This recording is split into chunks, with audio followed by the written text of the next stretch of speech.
Hello everyone, welcome to our channel. Friends, ఈ వీడియోలో మనం ఈ రోజు మార్కెట్ అనాలిసిస్ గురించి మాట్లాడుకుని రేపటి plan of action and important levels కూడా డిస్కస్ చేద్దాం. ఈ వీడియోని ఎక్కడ స్కిప్ చేయకుండా ఎండ్ వరకు చూడండి. ఖచ్చితంగా ఈ వీడియో మీకు ఇన్ఫర్మేటివ్ అనిపిస్తుంది. ముందుగా ఒకసారి ఈ రోజు మార్కెట్ పర్ఫార్మెన్స్ గురించి మాట్లాడుకుంటే, ఈ రోజు market most of the time volatility ఎక్కువగా విట్నెస్ చేసాం. Market up and down travel అని అండ్ ఎండింగ్ లో లోవర్ లెవెల్ నుంచి ఒక షార్ప్ అప్ ర్యాలీ అయితే విట్నెస్ చేస్తాం. ఆల్మోస్ట్ అన్ని సెక్టార్స్ ఈ రోజు పాజిటివ్ గా క్లోజ్ అని, పర్టికులర్ గా metal sector and banking sector stocks చాలా బెటర్ గా పర్ఫార్మ్ చేస్తున్నాయి. సో ఈ రోజు మార్కెట్స్ బాటమ్ లెవెల్ నుంచి బౌన్స్ బ్యాక్ అవడానికి major reason India and European countries కి సంబంధించిన ట్రేడ్ డీల్. ఈ న్యూస్ మనకి నిన్నే వచ్చింది, అయితే నిన్న వీడియో షూట్ చేసే టైం కి ఈ న్యూస్ ఇంకా రాలేదు కాబట్టి నిన్న వీడియోలో చెప్పలేకపోయాం. ఈ వీడియోలో మీకు సింపుల్ గా ఎక్స్ప్లెయిన్ చేస్తాం. ఈ ట్రేడ్ డీల్ గురించి సింపుల్ గా చెప్పాలంటే ఇది ఒక హిస్టారికల్ డీల్ అని మనం మాట్లాడుకోవచ్చు అండి. ఎందుకంటే ఆల్మోస్ట్ 20 years తర్వాత ఈ ట్రేడ్ డీల్ ఫైనల్ అయింది. యూరోప్ లో ఉన్న 27 కంట్రీస్ ఇండియాతో ఇప్పుడు ఫైనల్ గా ఒక ట్రేడ్ డీల్ కి అగ్రీ చేశాయి. ఇప్పుడు ఈ డీల్ వల్ల వచ్చే బెనిఫిట్ ఏంటంటే, మన ఇండియన్ ప్రొడక్ట్స్ ఏదైతే యూరోపియన్ కంట్రీస్ కి ఎక్స్పోర్ట్ చేసి అక్కడ సెల్ చేస్తున్నామో, ఇందులో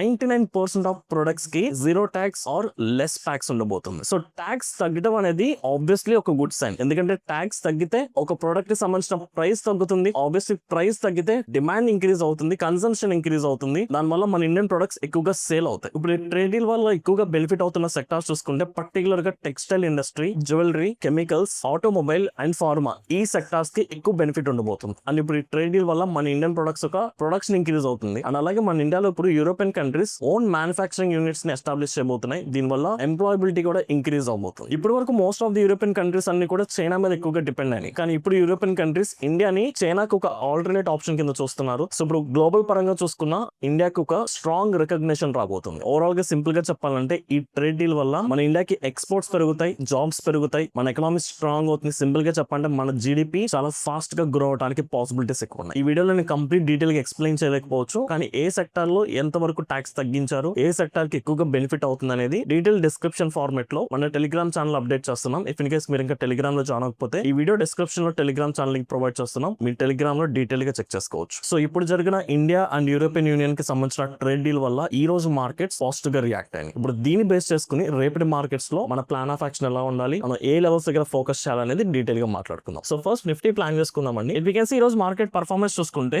మార్కెట్ ఫ్లాట్ ఓపెన్ అయిన వెంటనే ఇమీడియట్ గా ఒక స్ట్రాంగ్ బేరిష్ క్యాండిల్ ఫామ్ అయింది. ఈవెన్ ఒక స్ట్రాంగ్ బేరిష్ క్యాండిల్ ఫామ్ అయినప్పటికీ ప్రీవియస్ గా ఏ లెవెల్ దగ్గర నుంచి అయితే సపోర్ట్ తీసుకుని బౌన్స్ బ్యాక్ అయిందో, అదే లెవెల్ దగ్గర నుంచి మార్కెట్ స్ట్రాంగ్ గా రికవర్ అయింది. కానీ most of the day market volatile గా మూవ్ అయింది because of monthly expiry. And at this అంటే మార్కెట్ ఆఫ్టర్ 3 days తర్వాత ఈ రోజు ఓపెన్ అయింది. So more over monthly expiry కూడా కాంబినేషన్ లో రావడం వల్ల వాలటైలిటీ అనేది చాలా కామన్ గా జరుగుతుంది. So most of the day మన మార్కెట్ లో ఒక చాపీ మార్కెట్ విట్నెస్ చేసాం. బట్ ఎండింగ్ లో చూసుకుంటే మార్కెట్ స్ట్రాంగ్ గా సపోర్ట్ నుంచి ఆర్ లోవర్ లెవెల్ నుంచి బౌన్స్ బ్యాక్ అయితే. సో ఇప్పుడు రేపటి ప్లాన్ ఆఫ్ యాక్షన్ మనం ఫోకస్ చేస్తున్న లెవెల్స్ ఇక్కడ క్లియర్ గా చూసుకుంటే, ఈ రోజు మార్కెట్ మనకి స్ట్రాంగ్ సపోర్ట్స్ ఎక్కడ తీసుకుంది. So round figure 25,000. సో మీకు 25,000 దగ్గర నుంచి 24,900 వరకు ఒక ఎక్స్టెండెడ్ సపోర్ట్ కనిపిస్తుందండి. సో ఎగ్జాక్ట్ 25,000 దగ్గర లేదు, ఎందుకంటే మార్కెట్ ఈవెన్ 25,000 బ్రేక్ చేసినప్పటికీ సమ్వేర్ క్లోజ్ టు 25,920 దగ్గర కూడా సపోర్ట్ తీసుకుని బౌన్స్ బ్యాక్ అయింది. కాబట్టి ఈ 100 points జోన్ ని నేను స్ట్రాంగ్ సపోర్ట్ కింద కన్సిడర్ చేస్తున్నాను. And obviously most of the day మొత్తం కూడా ఈ రోజు 25,200 దగ్గర కూడా ఒక స్ట్రాంగ్ రెసిస్టెన్స్ ఫేస్ చేసింది. ఈవెన్ దో రెసిస్టెన్స్ బ్రేక్ అయినప్పటికీ మళ్ళీ మనకి ఇక్కడ ఒక మేజర్ స్వింగ్ హై కనిపిస్తుంది, లైక్ 25,300. సో ఇక్కడ మనకి 25,200 ఆల్రెడీ బ్రేక్అవుట్ అయిపోయింది. ఇలాంటప్పుడు 25,200 పైన అప్సైడ్ ట్రేడ్ తీసుకోవడం అనేది రైట్ థింగ్ కాదు, బికాస్ ఇమీడియట్ గా ఒక రెసిస్టెన్స్ ఉంది కాబట్టి నేను దీన్ని ఇగ్నోర్ చేసుకుంటున్నాను. సో ఇమీడియట్ రెసిస్టెన్స్ ని 25,300 కింద కన్సిడర్ చేసుకుంటున్నాను. సో ఈవెన్ నిన్న వీడియోలో కూడా మనం ప్లాన్ చేసుకుంది సేమ్ లెవెల్స్. కానీ ఇక్కడ ప్రాబ్లం ఏంటంటే, ఈ రోజు ఆల్మోస్ట్ అన్ని సెక్టార్స్ లో ఒక స్ట్రాంగ్ రికవరీ చూసాం కాబట్టి దీన్ని బట్టి రేపు అప్సైడ్ ప్లాన్ చేసుకోవచ్చా లేదా అనేది ఒక కన్ఫ్యూజన్ ఉంటుంది. సో ఇప్పుడు ఏదైతే ట్రేడ్ డీల్ జరిగిందో ఇది జనరల్ గా పాజిటివ్ న్యూస్. మన ఇండియన్ ఎకనామిక్ కి చాలా అడ్వాంటేజ్ అవుతుంది. బట్ స్టిల్ ఇంకా మనకి జియో పొలిటికల్ ఇష్యూస్ కానీ, థర్డ్ క్వార్టర్ రిజల్ట్స్ రన్ అవుతున్నాయి, ఇంకా మనకి వీకెండ్ లో యూనియన్ బడ్జెట్ కూడా ఉంది కాబట్టి, సో వీటన్నిటిని కన్సిడర్ చేసుకుని మనం రేపు అప్ సైడ్ వెళ్ళాలనుకుంటే చాలా ఫోకస్డ్ గా, చాలా ఫిల్టర్ చేసుకుని వెళ్ళాలి. సో ఇలాంటప్పుడు రేపు అప్ సైడ్ వెళ్ళాలనుకుంటే obviously 25,300 level up side break అయితే మనం ట్రేడ్ తీసుకుంటాం. కానీ ఇక్కడ మనం చెక్ చేసుకోవాల్సిన పారామీటర్స్ ఏంటంటే, మనకి ప్రైస్ తో పాటు నథింగ్ బట్ క్యాండిల్స్టిక్స్ తో పాటు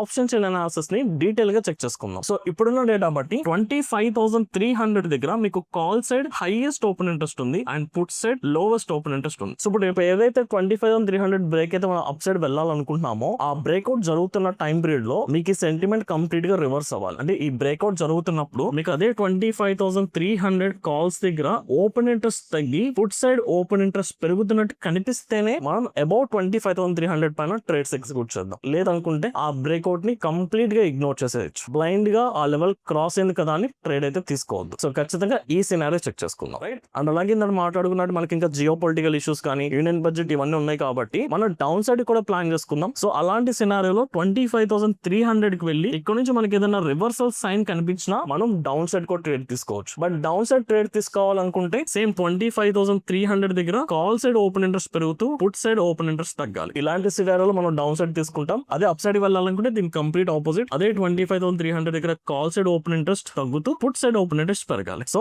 మార్కెట్ ఒక డైరెక్షన్ తో పాటు ఈ ఆప్షన్ సైడ్ సెంటిమెంట్ చెక్ చేసుకుని అప్పుడు up side or down side trade తీసుకుందాం. సో రేపు ఏదైనా ట్రేడ్ తీసుకోవాలంటే మనకి ఇమీడియట్ గా ఉన్న రిఫరెన్స్ లెవెల్ 25,300. అండ్ ఒకవేళ రేపు మార్కెట్ లో ఒక big gap up or big gap down జరిగితే సో అలాంటి సినారియోలో మనం ఏం చేయాలి? సో ఒకవేళ గ్యాప్ అప్ కనుక 25,400 ఈ లెవెల్ దగ్గర మనకి మార్కెట్ ఒకవేళ గ్యాప్ అప్ అయితే సో ఖచ్చితంగా గ్యాప్ ఫిల్ చేసిన తర్వాత ట్రేడ్ తీసుకుందాం. అండ్ ఈవెన్ గ్యాప్ డౌన్ జరిగిన తర్వాత కూడా ఆ గ్యాప్ ఫిల్ చేసిన తర్వాతే మనం అనుకున్న రిఫరెన్స్ లైన్ దగ్గర ఎక్కువగా ట్రేడ్ తీసుకుందాం. అంతేగాని gap up plus rally or gap down plus ర్యాలీని చేసి చేయొద్దు. So this is my plan of action అండి. ఓన్లీ 25,300 దగ్గర ఫోకస్ చేస్తున్నాను. అంటిల్ ఆన్లెస్ 25,300 బ్రేక్ అవునంత వరకు నేను స్టిల్ ఇంకా నిఫ్టీలో ఆప్షన్ సెల్లింగ్ ప్లాన్ చేసుకుంటాను. అది స్ట్రాంగ్ బ్రేక్అవుట్ అయి మనకు అదర్ పారామీటర్స్ కూడా కన్ఫర్మేషన్ వచ్చిన తర్వాతే ఆప్షన్ బయింగ్ ప్లాన్ చేసుకుందాం, రైట్. ఒకవేళ మీరు ఆప్షన్ బయింగ్ చేయాలి అనుకుంటే సెన్సెక్స్ ని ఇగ్నోర్ చేసుకోండి, బికాస్ ఎల్లుండి సెన్సెక్స్ ఎక్స్పైరీ ఉంటుంది. సో సెన్సెక్స్ లో కూడా చూసుకుంటే మనకి రీసెంట్ స్వింగ్ లో అండ్ ఈ రోజు ఇంట్రాడే లో పాయింట్ కూడా ఆల్మోస్ట్ 81,000 రౌండ్ ఫిగర్. సో ఇక్కడ స్ట్రాంగ్ సపోర్ట్ ఉంది. ఫాలోడ్ పై ఇక్కడ మనకి 82,000 దగ్గర ఒక స్ట్రాంగ్ రెసిస్టెన్స్ ఉంది. సో మార్కెట్ ఇప్పుడు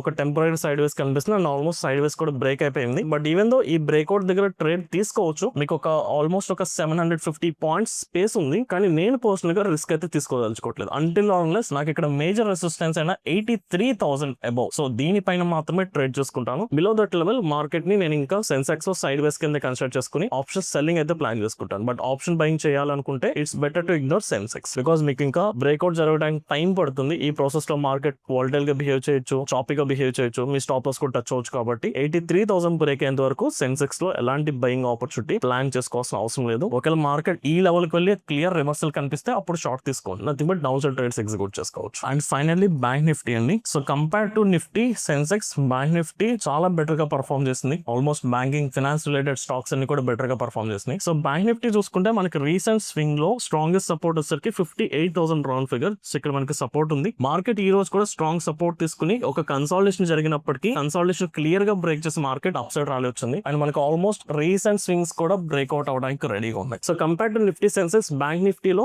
స్ట్రాంగ్ అప్వర్డ్ సెంటిమెంట్ కనిపిస్తుందండి ఇప్పుడున్న డేటా బట్టి. సో మీరు డైలీ టైం ఫ్రేమ్ లో క్యాండిల్స్టిక్ ప్యాటర్న్ చూసుకున్నా మీకు ఆల్మోస్ట్ ఎంగల్ఫింగ్ బార్ ఫామ్ అయింది. సో బేసిక్ గా ఎంగల్ఫింగ్ బార్ ఒక స్ట్రాంగ్ బుల్లిష్ సెంటిమెంట్ ని ఇండికేట్ చేస్తుంది, స్ట్రాంగ్ పాజిటివ్ సెంటిమెంట్ ని ఇండికేట్ చేస్తుంది. సో దీని బేస్ బట్టి బ్యాంక్ నిఫ్టీలో రేపు పాజిటివ్ సైడ్ ప్లాన్ చేసుకోవచ్చు. కాకపోతే పాజిటివ్ సైడ్ వెళ్ళాలి అనుకుంటే the only logic is by on dip strategy. So market లో మనం వోల్టిలిటీ కూడా ఎక్స్పెక్ట్ చేస్తాం కాబట్టి బ్లైండ్ గా అప్ సైడ్ ట్రేడ్ తీసుకోవద్దు. సో బై ఆన్ డిప్ లో అంటే మార్కెట్ ఒకవేళ కరెక్షన్ వస్తే మనకి ఇక్కడ 59,000 దగ్గర ఒక స్ట్రాంగ్ సపోర్ట్ ఉంది. సో కరెక్షన్ కనుక వస్తే ఈ 59,000 నుంచి బౌన్స్ బ్యాక్ అవుతుంది కదా, ఆ ప్రాసెస్ లో this is the first location, ఇక్కడ ట్రేడ్ తీసుకోవడానికి ట్రై చేద్దాం. ఇఫ్ నాట్ ఒకవేళ మార్కెట్ గ్యాప్ అప్ కనుక జరిగితే గ్యాప్ ఫిల్ చేస్తున్న ప్రాసెస్ లో ఈ రోజు ఇంట్రాడే హై పాయింట్ ఉంది కదా లైక్ 59,400. సో ఇక్కడ నుంచి మళ్ళీ బౌన్స్ బ్యాక్ అవుతున్నప్పుడు this is the second location, అక్కడ కూడా మనం బయింగ్ ఆపర్చునిటీ ప్లాన్ చేసుకోవచ్చు. ఓన్లీ ఈ 2 లెవెల్స్ దగ్గరే by on dip strategy deploy చేయడానికి ట్రై చేద్దాం, రైట్. సో ఓవరాల్ గా చూసుకుంటే ఈ రోజు మార్కెట్స్ రికవర్ అవడానికి ట్రై చేస్తుంది. బట్ ఈ రోజు వచ్చిన రికవరీ చూసి మనం అప్సైడ్ ట్రేడ్స్ బ్లైండ్ గా తీసుకోలేమండి. మార్కెట్ ఇంకా మేజర్ రెసిస్టెన్స్ లెవెల్స్ బ్రేక్ అవ్వాలి. సో అంటిల్ ఆర్ఎల్ఎస్ ఆ లెవెల్స్ బ్రేక్ అయ్యేంత వరకు మనం ఆప్షన్ బయింగ్ అవాయిడ్ చేసుకుని ఆప్షన్ సెల్లింగ్ ప్లాన్ చేసుకుంటే బెటర్. ఒకవేళ ఆప్షన్ బయింగ్ వెళ్ళాలనుకుంటే బ్యాంక్ నిఫ్టీ చాలా బెటర్ ఆప్షన్ ఉంది. ఆల్రెడీ కన్సాలిడేషన్ బ్రేక్ చేసి బయింగ్ జోన్ లోకి వచ్చేస్తుంది కాబట్టి bank Nifty will be the better option. And ఇక్కడ మనం ఫోకస్ చేయాల్సింది మనకి ఇంకా జియో పొలిటికల్ ఇష్యూస్ ఉన్నాయి, థర్డ్ క్వార్టర్ రిజల్ట్స్ రన్ అవుతున్నాయి, యూనియన్ బడ్జెట్ ఉంది, అండ్ ఇన్ బిట్వీన్ ఈ వీక్ లో మనకి ఎఫ్ఎంసీ మీటింగ్ కూడా ఉంది. సో మల్టిపుల్ ఈవెంట్స్ ఉన్నాయి కాబట్టి ఖచ్చితంగా ఈ వీక్ లో మీరు వాలటైల్ సెషన్స్ కి ప్రిపేర్ గా ఉండండి. అండ్ ఎనీ టైం మార్కెట్ లో కరెక్షన్ వచ్చినా దానికి కూడా ప్రిపేర్ గా ఉండండి, రైట్. సో ఓవరాల్ గా this is my plan of action. I hope ఈ వీడియో మీకు అర్థమైంది అనుకుంటున్నాను. ఇఫ్ ఇన్ కేస్ ఈ వీడియో కనుక మీకు ఇన్ఫర్మేటివ్ అనిపిస్తే ఈ వీడియోని లైక్ చేసి మీ జెన్యూన్ ఒపీనియన్స్ ని కమెంట్ సెక్షన్ లో మెన్షన్ చేయండి. Thank you.